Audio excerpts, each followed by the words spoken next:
Bonjour et bienvenue sur cette vidéo. Aujourd'hui, je vais tester un Windows 11 modifié qui se nomme, donc modifié par NTDev, qui est assez connu, qui a fait beaucoup de mods, donc connu pour ses mods pour Windows 10.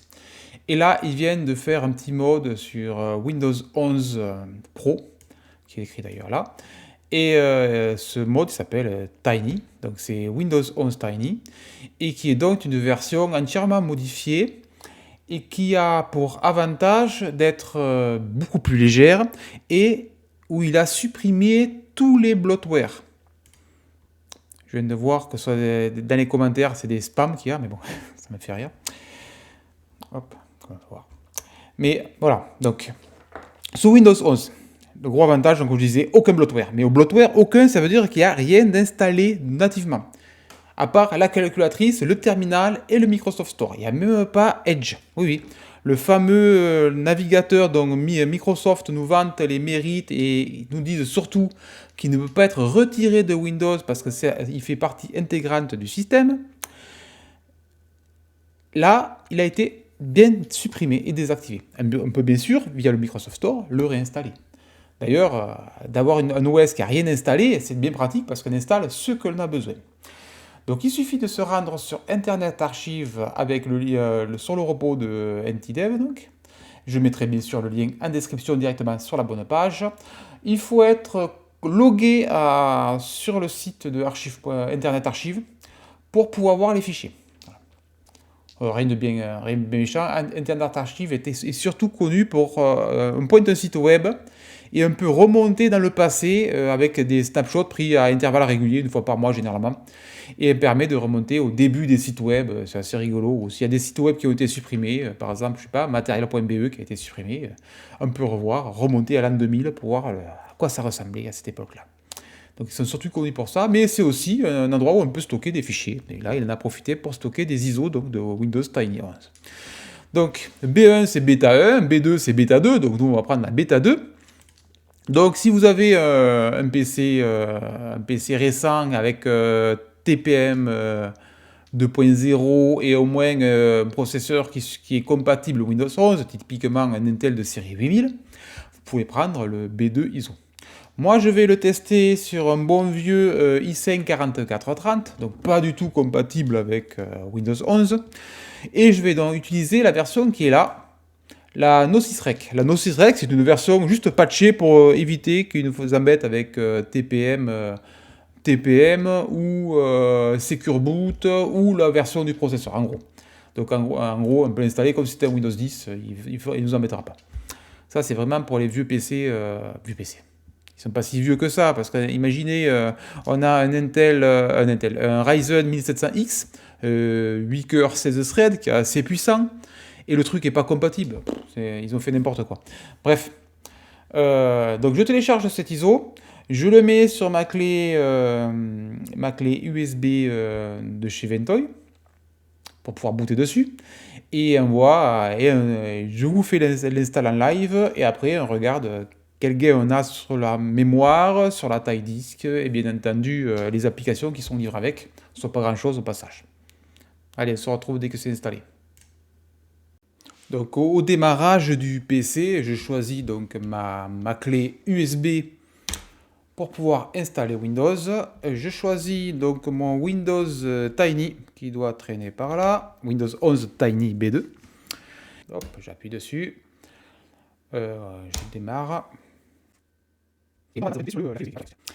Windows 11 Tiny est en anglais, mais il n'y a que l'install qui sera en anglais, puisque dès qu'on a booté, on pourra changer la langue et passer à le Windows en français. Donc voilà, ça, pour ceux qui ne comprennent pas l'anglais, c'est embêtant juste à l'installation. Donc l'installation, vous voyez, j'ai que anglais. Après, on pourra choisir le français. Donc je fais français, France, bien entendu. Il me met tout seul le clavier qui sera en français. On fait suivant. J'accepte les conditions. J'ai tout plein de partitions, donc comme d'habitude, on supprime la partition du disque dur principal, mais je ne vais pas former d'autres partitions, il faut faire attention de ne pas effacer n'importe quoi. Typiquement, il ne faut pas que j'efface ma clé USB. Donc j'efface toutes les partitions, c'était Windows 10 qui était dessus. Donc, je supprime toutes ces partitions. Voilà, et quand il n'y en a plus, voilà, il nous dit qu'il n'y a plus d'espace à louer sur Drive 0, donc c'est ma partition de mon SSD interne. Oui, ma clé USB est plus grosse que mon SSD. Ma clé USB qui est d'ailleurs un SSD elle-même. Je fais suivant sur disque 0.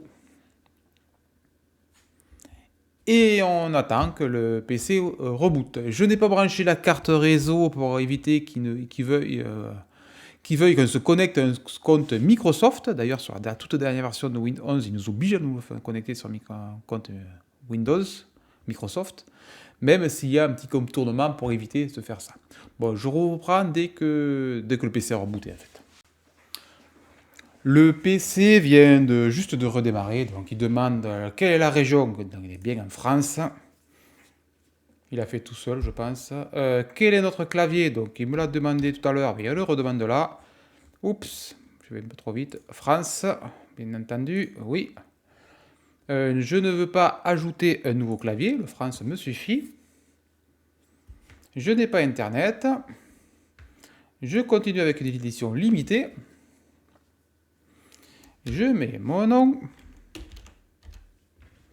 Next. Je ne mets même pas de... C'est un desktop que je veux qu'il boot directement sans mot de passe. Donc je ne mets pas de mot de passe. On répond, là il y a toujours, c'est comme Windows 10 en fait, il y a toujours deux questions, il faut toujours répondre à mettre la deuxième. Voilà. Donc c'est très simple, il n'y a que là qu'il faut faire défiler parce que le texte est trop grand. Suivante, no, je vais rien, accepter. En gros c'est ça. Et pour information, l'installation n'a même pas duré 5 minutes. Donc c'est très rapide à installer Windows 11 version Tiny. Bon, faut dire qu'il doit pas avoir grand chose à installer. On va voir ça de suite. Mais normalement, ça doit être un Windows 10, Windows 10 que je raconte, un Windows 11 totalement épuré, avec aucun bloatware et tous les logiciels aucun logiciel installé en fait. Maintenant, on va voir. Si, le Windows Store sera installé quand même, parce que sans ça, on ne pourrait pas aller loin, puisqu'il n'y a même pas de navigateur de mémoire installé, et on a besoin, donc, avec le Windows Store, d'installer un navigateur, ou on le fera en ligne de commande avec Winget. Donc j'attends un peu, si c'est trop long, je couperai. Windows vient tout juste de s'enregistrer, de terminer de s'installer, je veux dire. J'ai juste fait un Windows Update pour pas qu'il nous embête pendant ce qu'on va regarder en fait. Sinon il y a toujours le Windows Update en train de tourner en fond de tâche quand Windows est tout neuf, c'est normal. Mais bon, il n'y a pas grand chose à mettre à jour, ça prend 5 minutes et c'est bon. Donc, qu'est-ce qu'on peut remarquer? Donc c'est Windows 11 de base, et on est en anglais, normalement. Oui, voilà, on est bien en anglais, tout est en anglais. Donc, le premier truc à faire, passer en français. Allez. Un clic sur le menu démarrer. Settings. Tout à gauche, il y a temps et langue. Voilà. Langue et région. Au milieu. Et on fait. Comment il n'y a que langue, c'est l'anglais. On fait ajouter une langue. Je cherche FR. France et France. Qui est là. On fait suivant. Et là, il va faire un petit accès au Windows Store pour récupérer la langue en français. Ça prend un peu de temps normalement. Et voilà, c'est fait. Donc il va récupérer le langage PAC, le langage PAC qui permet d'avoir tout Windows en français, mais aussi quelques outils comme la traduction, la reconnaissance et l'écriture, la correction orthographique. Et je veux que ça soit ma langue native de cette session Windows. Ça veut dire que quand je me connecterai avec mon utilisateur, Windows sera toujours en anglais, mais dès qu'on se connecte avec l'utilisateur, il passe en français. En gros, c'est ça. Et là, il suffit de faire install. Et le laisser faire. Donc les langues viennent de finir de s'installer, voilà, tout est parfait. Ensuite, pays et région, donc c'est déjà France, puisqu'on a fait l'installation. Et là, on va faire région format. Non, c'est bon, c'est normalement recommandé, ça doit être bon, on va quand même vérifier. Bon, au lieu de recommander, je vais mettre FR, moi je suis sûr. Voilà. Hop. Français, France et France. Au moins, je suis sûr. Ensuite, on clique sur Administrative Language Settings. Donc en gros, c'est celui-là du milieu là. Je clique dessus et ça va lancer encore un menu qui est à part. Hop, c'est celui-là qu'on retrouvait sur Windows 10 pour information. Je clique sur le premier Copy Settings et je coche les deux cases. Je veux que l'écran d'accueil soit en français et que tous les utilisateurs nouveaux soient en français aussi. Je fais OK. Non, je redémarrerai après. Voilà, puisque j'ai encore une case à cocher, c'est celui de dessous. Donc j'ai fait Copy Setting et maintenant je vais faire de changer système local. OK. On fait ça. Une chose, français, encore une fois, français, France. Je trouve dommage qu'il n'y ait pas un endroit où on dise juste je veux que tout soit en français et que ça mette tout en français d'un coup. Voilà. OK. Et là, on va pouvoir redémarrer puisqu'on a tout fini. Donc théoriquement, le Windows va passer en français. On clique et on va voir. Là, il est encore en anglais puisqu'on peut voir Restarting. Et théoriquement, au démarrage, il sera en français. Donc on est sur un Dell, comme je disais, c'est pour ça qu'il y a un bel icône Dell.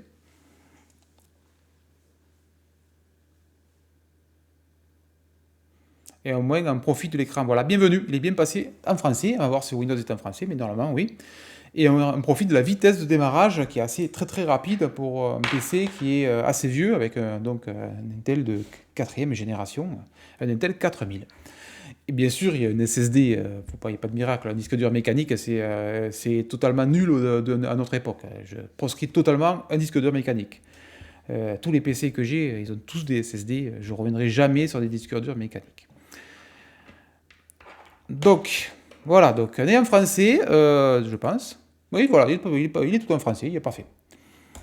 Je vais faire juste une petite modification sur le paramètre de la barre des tâches. Je veux mettre que ma barre des tâches soit à gauche. Parce que moi, le truc centré, là, la tablette, je veux pas, j'ai pas une tablette, j'ai un PC. C'est pas ça, c'est comportement. Et là, on peut mettre à gauche. Toute première version de Windows 11, on ne pouvait pas le faire. Voilà, donc c'est juste ça. Et je vire conversation. Je crois qu'il n'est pas installé. On va voir s'il est installé, mais ça m'étonnerait.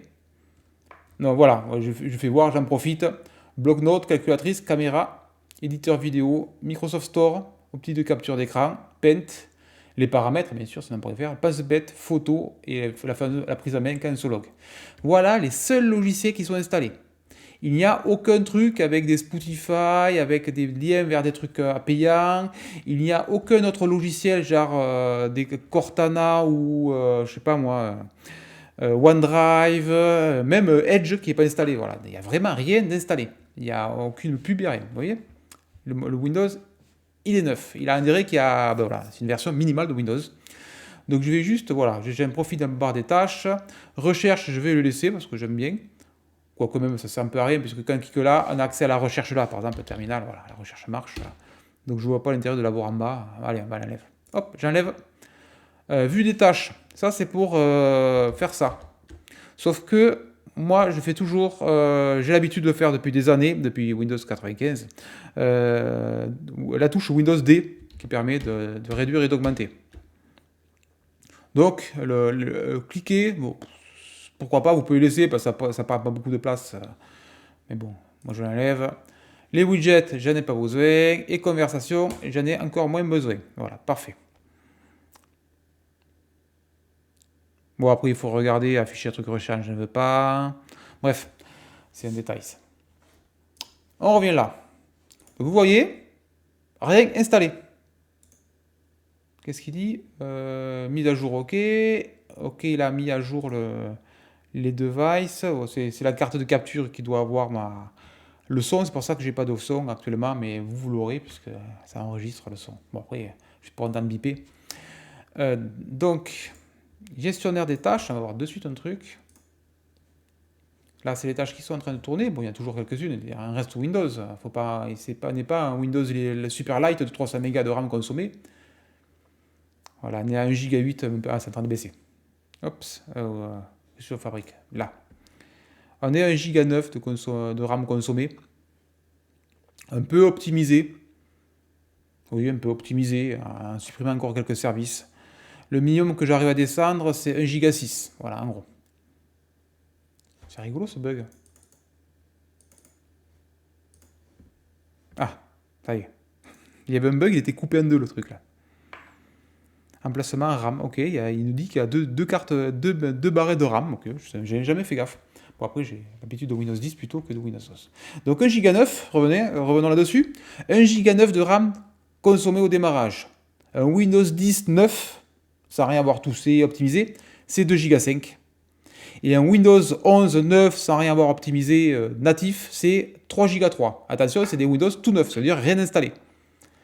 Donc là, on a, par rapport à Windows 11, on est passé de 3 Go 3 à 2 Go.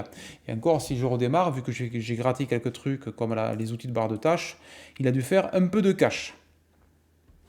D'ailleurs, il le précise à côté qu'il y a un peu de cache. Donc, consommation de RAM, tout va bien. Logiciel installé, il n'y a que dalle. Par contre, je voulais juste voir un truc. Ah, ça c'est top. Ça, Windows 10, il y a longtemps que j'en rêvais. Et ils l'ont fait sous Windows 11. Pourquoi pas. Il y a des onglets. Donc un peu comme sur le navigateur, ajouter des onglets dans dans l'explorateur de fichiers. Et ça, c'est génial. Le raccourci, il doit être le même que sur le navigateur, c'est-à-dire CTRL-T. C'est bien ça. CTRL-T, ajoute un nouvel onglet. C'est le même raccourci que dans un navigateur. Vous noterez qu'on ne peut pas aller sur Internet. Il n'y a pas de navigateur. Bon, il n'est pas loin, il suffit d'aller sur le store.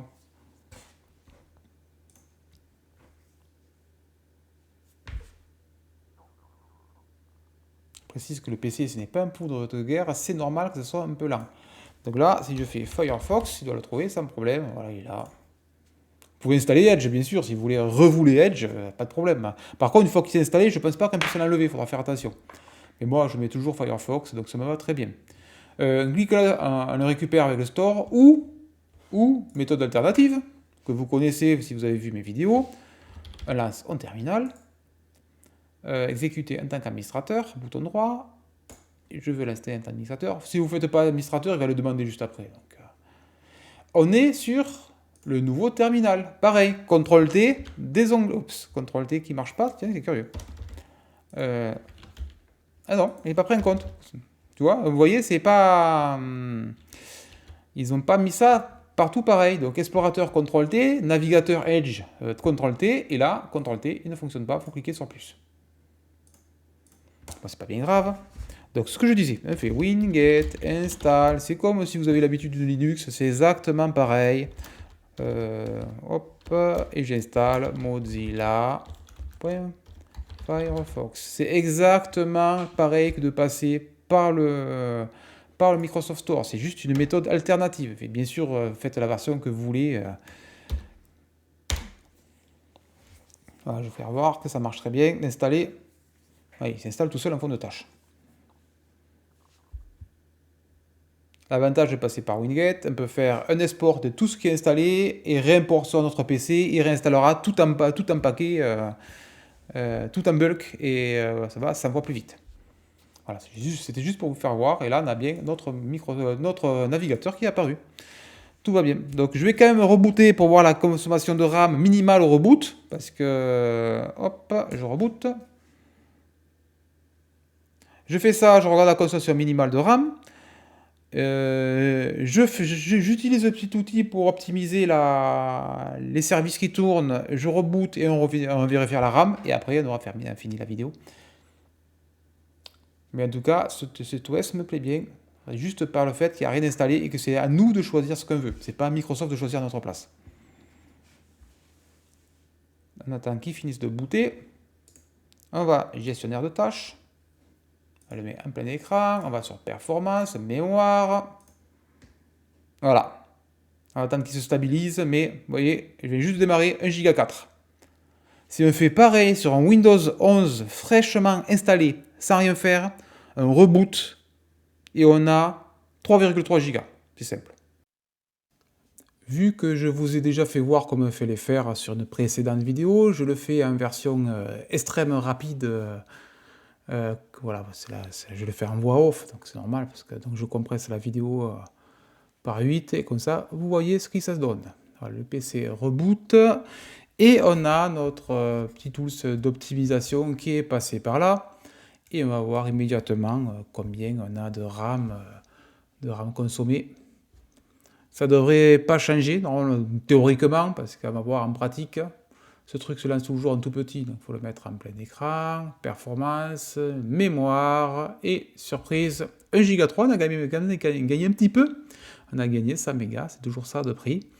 Mais l'OS est très bien optimisé de base, donc il n'y a pas de problème sur ce particulier à ce sujet. Donc là, vraiment, chapeau pour la consommation de mémoire, j'ai rien à dire. Pour un Windows, je parle, bien sûr, Linux fera moins, mais pour un Windows qui vient de sortir, il est sorti quelques temps, mais un Windows 11, pour une fois, bien optimisé, voilà. Donc Windows Pause pour avoir cet écran, et j'ai bien voilà, un petit i5 4430, 3 GHz, 4 cœurs, et avec 8 Go de RAM en DDR4. Le PC, c'est un Dell, donc la licence est incorporée directement dans le BIOS. Donc quand le PC démarre, quand on installe un Windows, il récupère sa licence directement dans le BIOS sans avoir à acheter ou installer une clé. Même si une clé, on la trouve à 1 euro, c'est pas un problème. Donc j'espère que cette vidéo sur la présentation de Windows 11 Tiny vous a plu, et à bientôt.